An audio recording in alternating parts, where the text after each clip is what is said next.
And what is great news for communicable diseases everywhere? Anti vax conspiracy theorist RFK Jr. has been officially confirmed as the Secretary of Health and Human Services. Oh boy. Now, strangely, his biggest alleged foe, the pharmaceutical industry, the health industry, is eerily silent. Hmm, that's weird. Now, why is that? Aren't they worried about RFK Jr.? I mean, yes, he has said some pretty tough things against the pharmaceutical industry, against the healthcare industry. So, why are then they so quiet? Well, according to five people who represent different health groups, they're hoping that, Kennedy. I don't know. I don't know if he's going to do that much harm. you know, I mean, we're hoping for the best. I mean, we're a little concerned because he's a bit of a crackpot, but like, okay, yeah, and he's made some good points, but we're just gonna hope for the best. Okay, really, really, that's very very interesting because normally, whenever you get somebody who actually threatens the healthcare industry and their profits, they attack.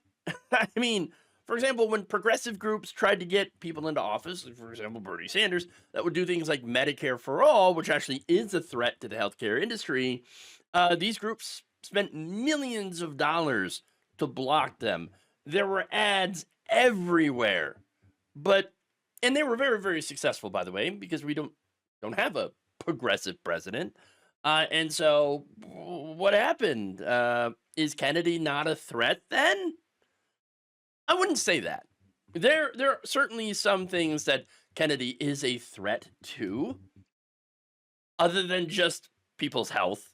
Okay, but that said, maybe he's not as big of a threat to these companies as someone who has genuine leftist, anti-capitalist policies would be.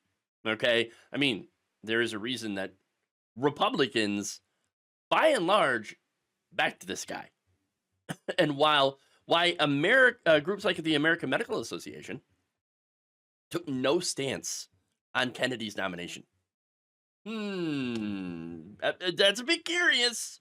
I mean, not only that, but you had the Pharmaceutical Research and Manufacturers of America, Pharma, okay, the biggest, most well-known group for buying off members of Congress, saying things like, "We can't wait to work with Donald Trump and his team." Wow. Not only that, but you also have one of the most telling quotes here from Tom Tillis, who said, quote, "I believe that silence is consent. The fact that they haven't opposed Kennedy publicly suggests to me that folks that I'm instructed by are okay with this nomination. The folks that I am instructed by, which happens to be giant healthcare corporations and pharmaceutical companies, okay, that buy out both sides, by the way, they were saying, this guy's okay. I'm instructed by them, and they're fine with him. Really? That is really interesting. That is really interesting. Look, I think at the end of the day, the reason is Kennedy isn't going to go after the pharmaceutical industry's major money makers. Okay, he is an anti-vax conspiracy theorist. The major money makers for these pharmaceutical companies are not vaccines. Okay, let me show you some of this is from 2023. Cancer drugs. Okay, things for Crohn's disease, Humira. Right, you have Ozempic, which is diabetes drug. Okay, anticoagulant. You have Dupixent. I just love the weird names that they give them. And oh look, all the way down, you see the COVID-19 vaccine, but you see the growth rate here, -72% growth rate for COVID-19 vaccines. Okay, and this is all for sales. So vaccines are not their big money maker. Yes, they made a lot of money off the vaccines during COVID, during a pandemic. But generally, when, business is normal, when everything is, normal, status quo, these companies make most of their profits from these other kinds of drugs. Biologics were a big thing, okay, and it still are a big thing. Humira is a biologic. And so they make a ton of money off those things, okay? Not so much for vaccines. Now, that said, am I on board with Make America Healthy Again?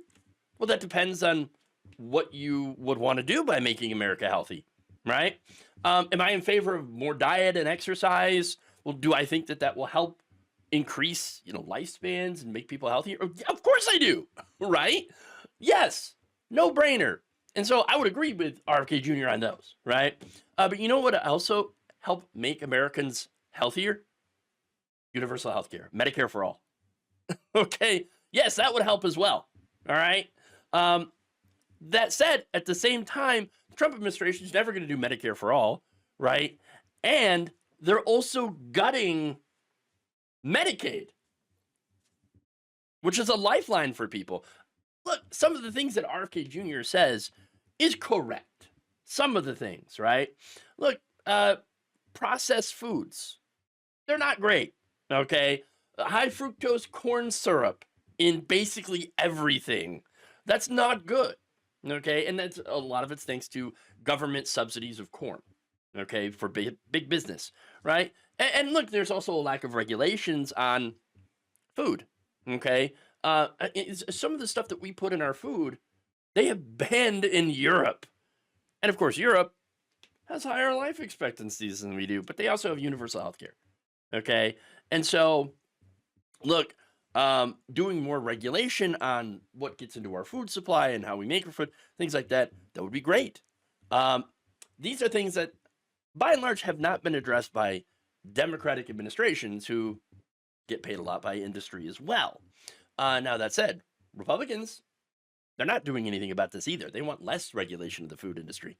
Okay, so I don't really know how any of that under a Republican administration is going to make America healthy again. No, all they're going to do is focus on the anti-vax stuff, okay, which is going to lead to a return of diseases like tuberculosis and polio. Okay, none of that is good. What we need is universal health care. We need Medicare for all. We need, good regulation on food manufacturers to make sure that they're not putting crap in our food. Ban the, some of the stuff that these companies put in there that they do to save money. Okay. Again, as I mentioned, Europe did all of that, and they have a higher life expectancy. They have healthier outcomes. Maybe we should copy some of those things. That would be great. I don't see that happening with RFK Jr. I don't think a man who promotes debunked vaccine conspiracy theories and agrees with Alex Jones that, we got the chemicals in the water. They're making the frogs gay. And you know what? You know what they're also doing? I don't like them putting chemicals in the water that turn the friggin' frogs gay. And they're also making the kids gay and trans, and so we got to get the fluoride out of the water or something. I know it's not I know they're not saying that it's the fluoride that's doing that, but at the same time, he's also against fluoride in the water. Okay, so I don't think that a person who believes in that stuff is going to do much on universal health care. Hey, I could be wrong. He could be a Trojan horse. All right. But from what I've seen so far, I don't believe it. Which is why the food industry and the medical industry really don't seem to be too concerned about RFK Jr. running our healthcare system. And that should concern all of us. Thank you for watching. If you enjoyed this video, please like, share, subscribe, hit the bell icon in order to get notified whenever a new video is released. And if you want to support independent, progressive media through this difficult time where it seems like everybody is shutting down, you can become a member on our YouTube page, you can become a subscriber on Facebook, or you can go to my Patreon. It's patreon.com/Jeff Waldorf. Thank you.